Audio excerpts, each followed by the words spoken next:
Hello again, beautiful anonymous listeners. It's Gethard. It's your buddy, the giraffe. I'm here now. Now, last week, I bet a lot of you guys maybe listened to the first episode of my brand new Earwolf podcast, In Your Dreams, presented by the folks over at Casper Mattress. It's about dream analysis, and we're grateful to everybody.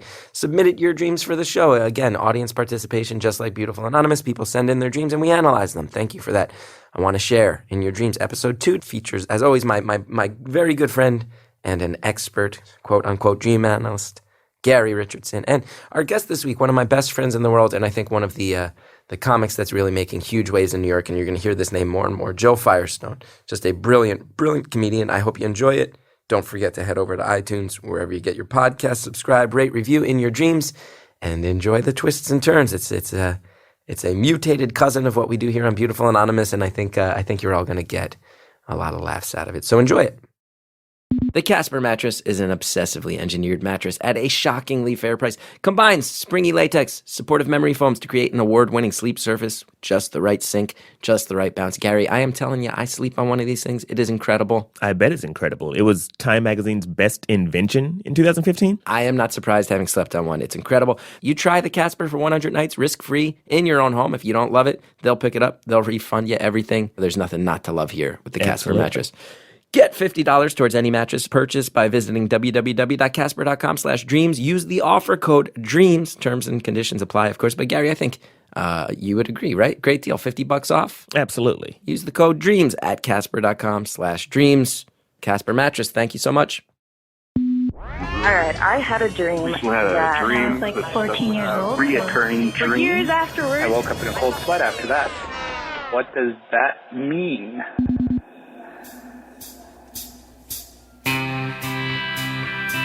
Hello and welcome to the In Your Dreams podcast, sponsored by Casper Mattress, where we take actual submissions, actual voicemails from you, the listener, where you tell us about your dreams, and I analyze them, although I am not qualified to do so. And that's why I have brought in my friend, Gary Richardson. Gary, how you feeling? I'm doing okay.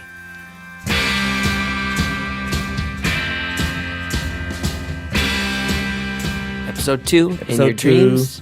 You know, I'm feeling loose. You know, it's good to be back in my old stomping grounds. Yes. In the metaphysical sense of the word. Yes. Yeah. Now let me explain what Gary means by old stomping grounds. We're out at a bar one night. He says, I don't think you know this. My background, my studies, dream analysis. That's what I went to school for. Absolutely. Felt blessed. In the mountains in Colorado. Oh, yeah. I never asked you what school you even went to. It was in Colorado? Are you familiar with the Naropa Institute? No. It's a cool space. Cool school. Yeah, a lot of cool people there. Thinking cool stuff, trying different things. It's a good time. Nice. Yeah, because as soon as I mentioned to Gary that this podcast was on the table and that also, I sleep on a Casper. I mentioned that to you. I told you how great it was. You seem very, very excited about the prospect of really attacking this. Absolutely. Our guest this week, one of my good friends. I wouldn't say my best friend, but a really good friend. Ouch. Already. One of my favorite people in the world of comedy, all time. Oh. If you are in New York City, you are well aware as the massive amount of press rolls in covering this lovable person's many projects. This was somebody else's intro. Jo Firestone. Hi. Jo, how was somebody else's intro? Why? I don't know. That's a ringing endorsement. I spent some time at Naropa. Did you? Yeah. Is that true? Yeah. What were you doing there? I was minoring in yoga. Were you aware that they had like a dream analysis? Yeah, I was looking into that, but then I was focusing on my body at that time. You were. Very and cool. what town is that in? Gary? You know, I feel like once you enter the space, I think physical space and physical boundaries are no longer important. Oh, okay. But definitely Denver. Denver, oh yeah. How do you feel about dreams? Do you buy into this? You are a person who I think buys into spirituality on some level, the metaphysical on some level. Actually, that's like the one thing that my family can like all kind of do together. Mm-hmm. Is what? Analyze each other's dreams. Oh, so you've long family tradition of this. Yeah, my family has two things in common. Mm-hmm. One of them, dream analysis. The other one, we cannot eat hot food. You're going to be running neck and neck with Gary here as far as the expertise. That's awesome. No, I didn't major. I didn't study. I definitely can eat spicy foods. Okay. No. Hot temperature. Are you for real? Yeah, my family. That's what you meant by hot? We can't eat hot food. You can't eat hot foods. I tell you now, we cannot eat hot food. Wait, what do you mean? When you go to a restaurant, you always order a cold dish? No, they eat a hot dish and they get angry. I'm having such trouble following You this. and your whole family get upset when you eat food that is hot, not spice-wise, but temperature-wise. Temperature-wise, no one in the Firestone family can eat hot food. So when you order pasta, if you have some gnocchi come out, Everyone has to wait for at least 15 minutes. you let it cool until it's cold. My family, this is what we would do, is we would cut, there was like a light above the dinner table that we had. There was like a big, just one light, like it was like an interrogation lamp. Yeah. And this is what my family would do. This is what my dad taught us to do. We would cut our meat and then hold it up to the light. And when it stopped steaming, that's when we could eat it. You all had to do that at the That's same... what we wanted to do. We opted to do it. So everyone would hold their meat to the light, and when steam stopped, like some sort of like cult-esque ritual. Yeah.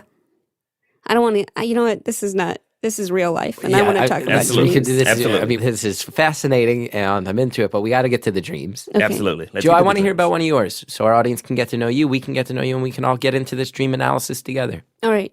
So I'd say 85% of my dreams are anger-based dreams. Oh. I had a recurring dream for a while. I'm in a book club with Gary, and he insisted. Aparna said this too in her episode. I never get invited to any of these things. And you Well, go out to brunch with No, I went out to all brunch the once. time, and I never get invited to went brunch. down this thing, but Gary suggested we read this book, Pimp by Iceberg Slim. Yeah, that's a And classic. It's so terrible. I mean, women in that book are just terribly treated. And so I had a recurring dream for maybe, I'd go ahead and say 3 months, that my boyfriend was pimping me out. Is that true? Yeah, and I would wake up furious, and I would wake up. I wouldn't speak to him the whole day. Wow. He would pimp me out on the street, taking me around. And this was caused by my co-host, Gary Richardson. Gary Richardson recommended a book that severely affected your relationship with your boyfriend. Yeah, I will say during that time, Jo Firestone texted me one day and just said, "I think this book is changing me." Wow. I've had only one other recurring dream where I'm driving through the Burger King drive-thru with my mom, and we go to get hamburgers with ketchup, and then we go to the pay window, and it's Batman. Batman at the pay And window. he doesn't like us. And this has happened. He scares us. This is a recurring dream. Yeah, and then And these are very real, we we should drive say. away, no hamburgers. A lot of people might think you're joking right now because these are very fringe dreams. But Joe, I know you well enough to know these are the types of dreams that pop into your head. These seem like very normal dreams. You get pimped out by your boyfriend, and you go to the Burger King drive-thru with your mom, you get Batman. Now let's talk about this because there's a common theme among these dreams. And Gary, I'm not the expert. Tell me if I'm linking this. Okay. A boyfriend, a male figure that in the very traditional binary old world value sense, someone meant to protect. Batman, again, masculine figure, superhero, aimed to protect. Joe has recurring dreams where male figures are angry, are exploitive. What's this telling us? I mean, what about my mom driving? What about where's she Yeah. driving? Absolutely. In Burger King, where you can have it your way, but Exactly. you get to the window, and the man who isn't exactly the man that we need, but the man that we deserve, or the opposite, right? One of those is true. And he's telling you, he doesn't even tell you anything from what I understand, but you leave without burgers. Yeah, No burgers. no burgers. No burgers from the Burger King. The king Yeah. who's sent out to protect. Absolutely. Can I just pause 1 second? Because Gary, you, at the end, you said absolutely in a self-satisfied way, but you really just reiterated what the dream was. You didn't really say so much. Gotcha. Oh, you want me to break it down and what it means? I mean, that's Okay. kind of the point of this. Gotcha. In that case, well, let's start back with the 3 months of being pimped out. Yeah, But that's 3 months. That's a third of a year, right? no, It's a fourth of it's a a year. fourth of a year. How many months are in a 12. year? There's 12. 12. You're right. It's a fourth of a year. A Yeah. little bit shorter time. Yeah. So, we would think that you're giving up a quarter of your life in service of others. Excuse me? It's not an accusation, Joe. It's an analysis. I'm trying to Oh, I decipher what's see. going on. Because my boyfriend is a pimp. If I'm he in is a pimp, service of others. If he's a pimp, we are to believe that you're a prostitute in your dream, right? I guess so. And and maybe you're not happy with what you're doing. Maybe at that time, not only was Pimp the book that you were reading, but you were also maybe working a job that you weren't happy with. You were I probably think I was like working for Chris Gethard at the time. Gotcha. Okay. Interesting.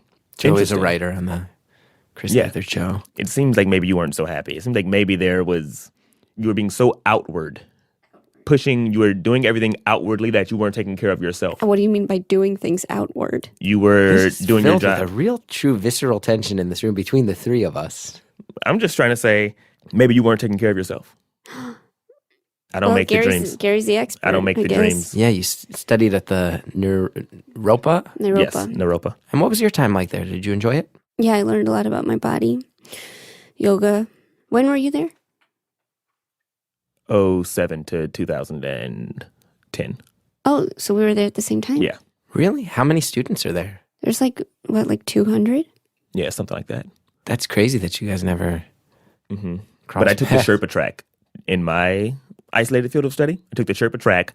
One student from every year is nominated to take the Sherpa track, where you go out on your own and you explore the mountains. You learn the region. Wow. Is that, were you Sherpa track, Joe? No, I was not Sherpa track. I guess I didn't know there was a Sherpa track. Weird. So you were one of 200 students. You were there at the same time. You guys never met, and this is because a secret society inducted you into an individual quest? Into an isolated study, yes. Okay. I think we should get to the listener voicemail. This is very exciting. Joe, I know you staged tons of shows in New York City, and so many of them allow the crowd to participate. And I think you're going to be so excited. We opened up a voicemail. We got thousands of submissions. We have gone through them. Our producer, Dave, has really picked out the best of the best. Let's go ahead. Let's hear our first voicemail. This is, of course, In Your Dreams, brought to you by Casper Mattress. And we're so excited to hear about the dreams you, our actual listeners, have had. Okay, so this is a dream that I had decades ago, and I have lots of weird dreams, but this one has stuck out because I thought it was particularly odd, and I'll be brief. I'm standing in front of a rock mountain, and some monster has I've punched him, and he's fallen against the mountain and instantly died from the ferocity of my punch. The top of his head opens up, and I see his brain. And then from the brain, a little vein comes out of his head. And out of the vein unscrolls a piece of paper. And on the piece of paper, there's a big letter C. And then it says subscript, M as in Mary, V as in Victor. So C-M-V, big black letters with a subscript MV, like a mathematical equation or something. And then I'm standing there watching all this. Then over my shoulder, I see somebody's hand in my peripheral vision with a pointing at this thing, the CMV, and it says very seriously, "She died for that thought." And I knew in the dream that the she was me. And so this person says, "She died for that thought." And then I woke up, and I have no idea what C subscript MV means, and why would I die for that? Have a great day, guys. Bye. What? Wow. I'm happy she said have a great day at the Yeah. end to cheer us back up after a grim and chilling dream. Joe, what do you make of that? CMV, a monster, a vein that sprouts a scroll?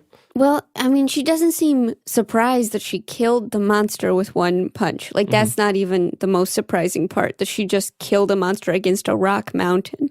I also think it's so fascinating that a monster got killed and then she is informed that she was killed. I'm wondering if on some level the monster was her, some side of her personality. I don't know. She's thinking about becoming an organ donor. That's very specific. Yeah. Gary, your takeaway is this woman planning on becoming an I think that the slaying of a monster, and for her to do it with one punch, that is something that I think that we are to believe is admirable, because she was pleased with herself. And the piece of paper coming out of the vein in the brain, the CMV, when we see the letter C, we're actually talking about vision. What? C, we're talking about vision, like C, S-E-E. Oh. And MV. Envy. Envy. Exactly. So the MV actually means envy. Exactly. So see envy. There are people who are envious of you and your skills, your talents, what you bring to the table. No matter what it is.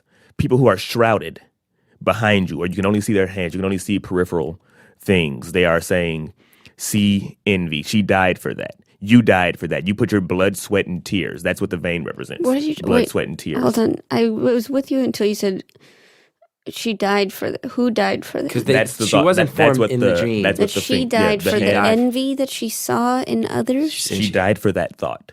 That That thought is so it's what like was a said. punishing thing. So it's like an ego-driven. She's become so strong only to spite others. Well, the monster's a man, and I thought it was interesting she gendered the monster. Very interesting. We don't know anything about it except for it's a boy, Sure, but if we are talking about and then it's got a vein. her becoming stronger, I think that is very poignant to be like, oh, like she worked hard enough to compete with somebody in maybe in like a more male-dominated field. And she has worked hard and got into this place that other people haven't. And people are now envious of her and they're upset and they're angry. I also think it's interesting that the message sprouted from the brain. I would have to imagine there's symbolism there. This was not the heart. This was not the gut. This was not from a sexual place. This is an intellectual. A message sprouted from male intellectualism. Sounds like we're saying. I'm sure there's something to be said for that. I think we need to look at the big picture here. Yeah. Okay. Because she talked about the dream, and the dream was almost a dreadful dream. Yeah. But then, Very intense. let's remember the last words she said. Have a good day, guys. Yeah. She So, remains positive. She remains positive in spite of this recurring dream taking up a lot of her subconscious. There's something there. Maybe there's an internal fight with what she's putting out in the world. And she's punching what she's punching. Absolutely. And what she's receiving. That was great, Joe. Hey, you're welcome. There was also a tone of, especially in the stretch where she said that she died for that thought. She was aware of this. She was going to die. There's a certain level to which people view dreams as sort of like prophecies. Something's going to happen to you. You have to figure it out. This dream's trying to guide you. Yeah. Why is that? Why is that human instinct? I'm sure that's something that you covered in your studies at the Institute. Yeah, it is human instinct because that's kind of what we always thought. Wait, could you say that again in different It's- words? Sure. It's human instinct because we only know it to be human instinct. There's been many studies as to whether or not animals dream. And I think that if they do dream, they also believe that it's visions from God. So I think that we are foolish in calling it a human instinct. I think it's an animalistic instinct, something that we've created to make sense of I don't the mean mania. to. I don't mean to just constantly question, but you believe that animals believe in God. Mm-hmm. Have you ever seen an animal pray? Have you? Yes, I have. How did they pray? They drop their head to the floor. Who did? Animals. Which animal did you see do this? Any animal. Tell me one animal you've seen. Dog. You've seen a dog put its head to the floor, and you know that's prayer. I feel like there's some tension here, and also I would love to focus on dreams. This is, I do think we need to remember too. This podcast is sponsored by Casper Mattress, and we're focusing in on dreams as a You're right. as a way to tie that in. And I think the religion of animals is a valid topic certainly for discussion, maybe on another podcast. I don't want to be a wet blanket. I want to focus back up. I also want to say too about that. I can speak personally. I sleep on a Casper mattress, and it is incredible. The memory foam. I tell people this all the time. I don't know how to explain it. It is a very soft mattress that also is firm, also very supportive. My wife loves it. She says she'll never sleep on another type of mattress. She has a lot of back problems. Says they help great. My friend, I helped my friend move into a new house with a Casper mattress, and the experience was like that Pillsbury biscuit dough. Yeah. Where you unpop it. Oh, which you was kinda got to open up the satisfying. box, right? It's so cool. It pops out. If you do get one, remember, you go to casper.com/dreams. You put in the offer code DREAMS. You get $50 off towards any mattress. Gary, do you have a Casper mattress? No, I don't have a Casper mattress. Gary was previously telling me he actually sleeps on an air mattress that has some problems. Are you going to get him? Are you going to get I him? think they'll give me one. I think I'll get one of those mattresses. I want to go ahead. I want to go ahead and get back into the dreams. So that's okay. Yeah, absolutely. There is a strange. I've known Gary and Joe. You are two of my very, very good friends, and I feel I've known you guys long enough to know that you're also good friends. I've noticed there's a real element of tension throughout this particular taping, and I wanted to say let's all have fun here. Yeah. Yeah. Mm-hmm. Let's just keep that in mind. Let's go ahead. Let's hear our next dream submitted to the voicemail line from one of our listeners at home. An actual dream from one of you here at In Your Dreams, brought to you by Casper Mattress. Hi, my name is, and for the past 24 years, so I'm 26, so I've been having this dream for as long as I can remember, and my first memories are from age 2. I've had a recurring dream sporadically in which I'm in a white space, a white universe. There's no walls or ceiling. Everything is just white. And there's a giant field of white daisies. And there are these robots that are unseen or unheard. They're heard, but they're not seen. And so they talk to me while I'm in this dream, and they force me to pick as many white daisies as I can fit into these baskets that they give me. And if I don't pick all of the white daisies, or enough of the white daisies deemed by them, then they will kill everyone that I love. So I've been having this dream pretty much my whole life, and I have no idea what it means.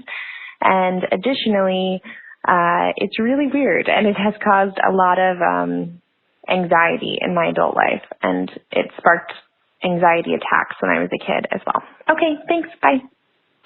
Wow. It's an intense dream to have at the age of 2. Yeah. Joe, what's your takeaways? Well, as we know, white was the first word we think of. Wedding. Bride. Yeah, brides. I think there's something where it's like from the age of 2, this woman has been told she's got to be a bride. And can I ask a clarification question? And I'm honestly not trying to make a joke here. I had a little trouble making it out. Was she forced by the robots to pick white daisies or white babies? Daisies is what I Daisies. heard. I heard the daisies. whole time I was hearing Daisies. babies. Oh, wow. Yeah, I heard daisies. Picking a field of white babies. I thought Yes. this was very racial implications. So, okay, so daisies. You're thinking bride. You're thinking white. You're thinking the gender stereotypes that she could sense from a very young age. There's also something, I would say, insane asylum about it. Sure. Hospital-esque. If we're talking about robots that are heard and not seen, we're talking about the voices in our head, right? And if they're telling you to pick a bunch of daisies in this field of daisies, we're talking about completing some job that's boring, completing some job that you have no interest in doing, for fear that if you don't complete the job, you will hurt those closest to you. You're not allowed to be your full self or do things that you find fulfilling. And the kind of anxiety that comes with that is debilitating, because you don't want to do anything that upsets your mother or hurts your mother. But you don't know if this thing is actually helping your mother. You don't know because you haven't yet rebelled against yourself enough to trust yourself to find out what it is that you'd rather be doing. That's why the world is colorless and bland, because you haven't been honest with yourself enough to even see colors. You know, it seems a lot like it's cleanup time. What do you mean by that, Joe? I want to hear more about that. So would I. It's cleanup time. It's cleanup time. Come put your toys away. It's cleanup time. I'm not sure. It's cleanup time. I'm not certain what this is. It's cleanup time. Is this a nursery Cleanup rhyme time. or it's like Come a put childhood your toy? toys away. It's cleanup time. It's cleanup time. Are you familiar? Is this a childhood thing? This is a rhyme. Oh. So what you're insinuating is that the space has been rubbed clean, and that that it wasn't always white, that it wasn't always, that the space that she finds herself in is not its natural state. Yeah. See, this is really, yeah, you hit the heart of the matter. Exactly. I think Gary makes a very good point. Because we are talking about a space that there are no walls. There is no roof or floor. Yes. Gary, yeah. If there's no floor, what are the daisies growing out of? Exactly, Chris. Yes, that's exactly it. Now yeah. you're asking the right questions. Yes. Where are the daisies? Where are the daisies? Where are these robots? Do the daisies exist? Are they just voices of daisies? Absolutely. No, I think Gary kind of nailed it this time. You think so? Yeah. That's cool. Yeah, I'll be honest, I don't know if I'm a little tired. I got a little tangled up in that myself, but I know that you are an expert, Gary. You've studied this, but yeah. A lot of it seems like sort of like generalities to me at times, or like a little, sometimes I feel a little more confused, like tangled up. When that happens. But I don't know. It's okay. I'm sorry. It's okay. Yeah. Maybe we should take a breath or. For sure. You know what? I'm going to take a step outside, call my mom, check in, say hello. Oh, that's nice. Yeah. Yeah. I feel That's like good. she's got a That'll very allow me to calming cool down presence. because there has been some simmering tension here. I feel a bit about it. I wanna get and out I'm of here. contributing to it. So it would be nice to. Absolutely. Okay. I'll be back. Take in a deep See you in a little yeah. bit, Gary. Yeah, for sure. Yeah. Yeah, I feel this weird. Why have we all been kind of riding each Well, other? at first I was a little suspicious because I didn't really know that Gary was a dream expert. I didn't either. And so I was I'm always kind of suspicious Yeah, of people. I was like really excited and surprised because I love Gary. When he told me at the bar, I was like, I didn't know that. I was a little, like that school you went to, you really went there. Yeah, I didn't know about the Sherpa program. Yeah, also I gotta say, he didn't seem to know what city. No, he did. He said Denver. No, when you listen back, you said Denver. No, he said Denver. No, you said He said Denver, and I he said, said you're something right, along the Denver. lines of like when you're dealing with the metaphysical, location doesn't matter, and then you said also Denver, and then he said, yeah, Denver. It was actually. I don't know. You might want to listen back. I will. I think will. Gary's doing a great job, and Yeah, I me think too. that. Hey, Gary. Hello. How's your mom? Yeah. She did not pick up, Tell me about it. but it's okay. I left her a message, and I think she'll call me back. Nice. I'm so excited about these voicemails.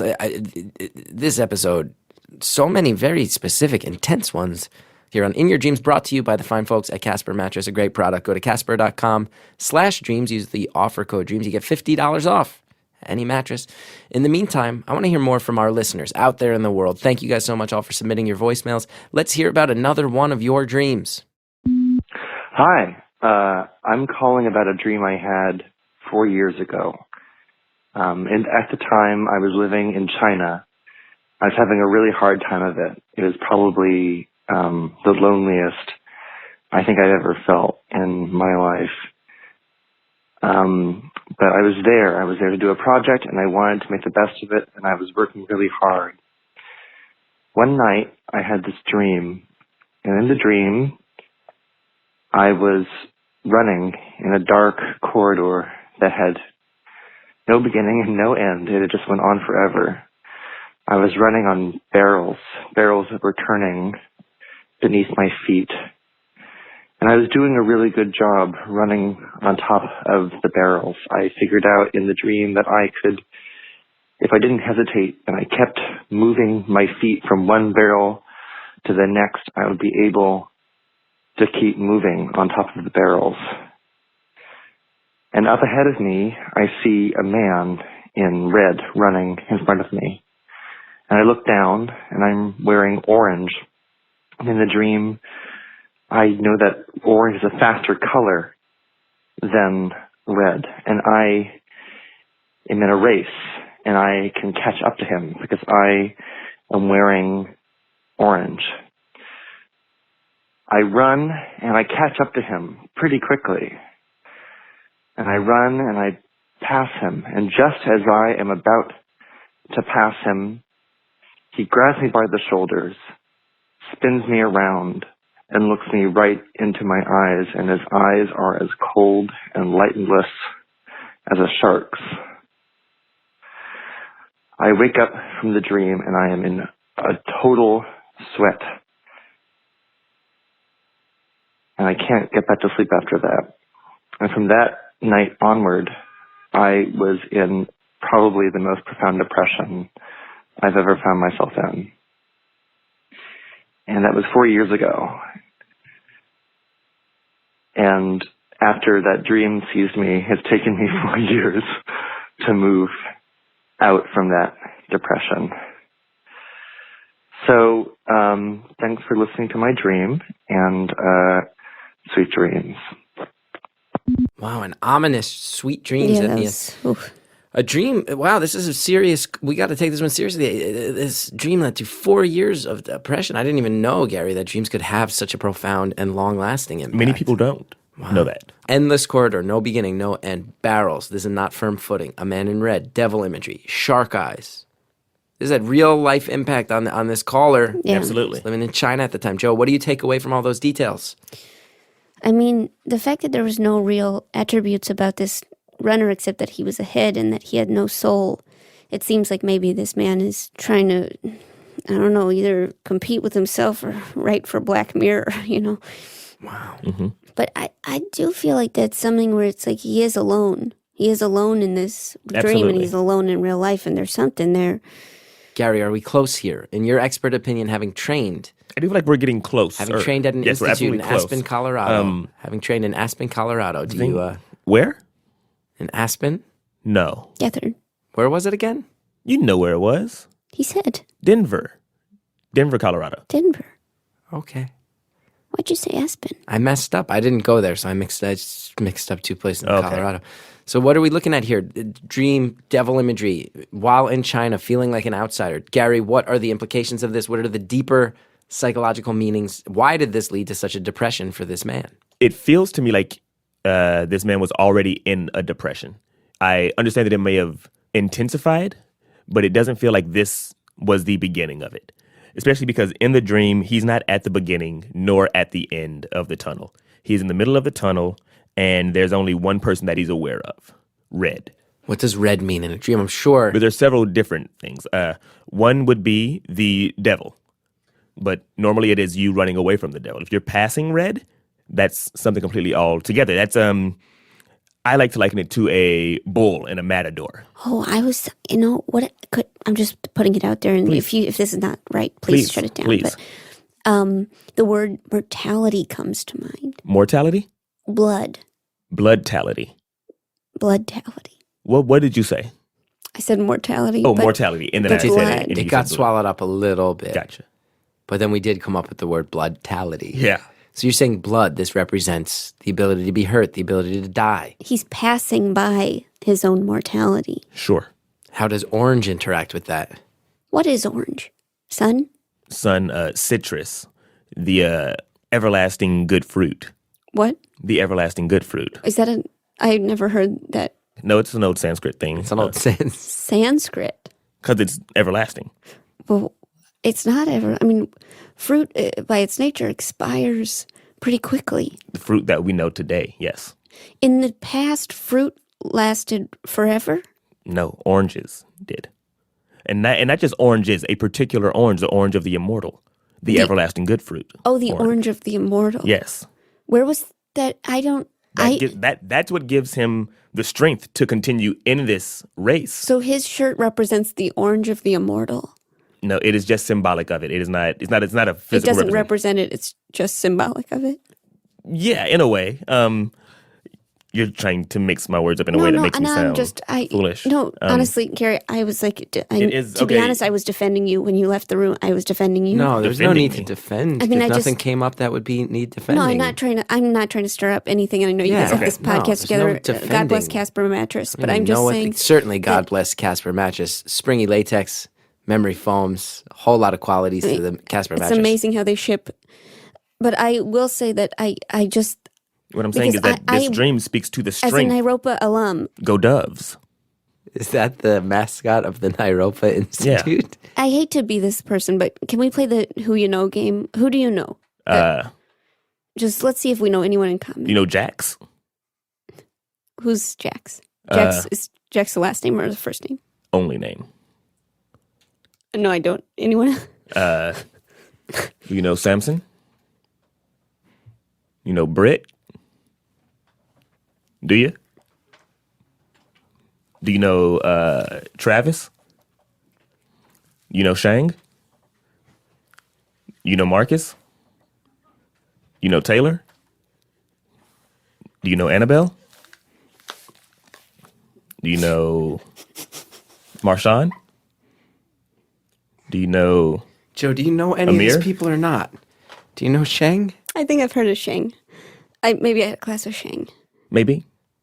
Listen, we're running out of time here. Okay, You're right, sorry. you're we Can I should- also just say, I do just want to apologize to the people who submitted dreams. I do feel like it's fair to say we gave that recent listener almost nothing. We talked mostly about oranges and then people. Sure, but I'm you just going to guys- say that this was not a dream meant to send that listener into a spiral. This was meant to be more of a buoy in this great dark period. This was trying to speak to Interesting. the persistence, the knowledge that knowing that if I just keep moving forward right now, this will pass. So you're saying this person already felt maybe unmoored. They were already in a very lonely place, and I do understand that after this they did go deeper. But I do think that this dream was speaking to their strength, their persistence, their intellect in figuring out that as long as they keep moving forward, this time will pass. And I do get it's scary imagery on the surface, but at the end of the day, this listener did learn how to run on the barrels. Absolutely. Did confront the demon that was in front of them. It tried to move past the demon. The demon grabbed him and said, "You will confront me."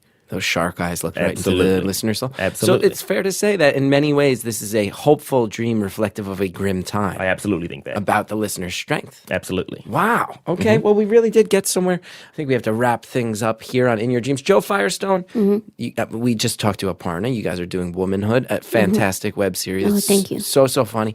Anything else you want to let people know you got coming up? You want to let people know where they can find out more about you? Yeah, I'm doing this show called Shark Eyes, and it's at Union Hall in January. And I encourage you guys to buy tickets. It's free if you bring candy canes, but $10 if you don't.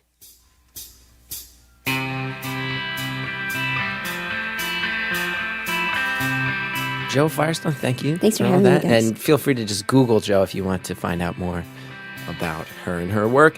Gary, such a good time. Thank you had for a blast. analyzing dreams. I know you're probably spent after putting your expertise to the test like that. Yeah, I'm right. tired. I want to thank everybody who submitted voicemails letting us know about their dreams. And we want to thank all you guys for listening. And we want to thank Casper Mattress for allowing this to happen in the first place. Thank you guys so much. And we'll talk to you next time on In Your Dreams.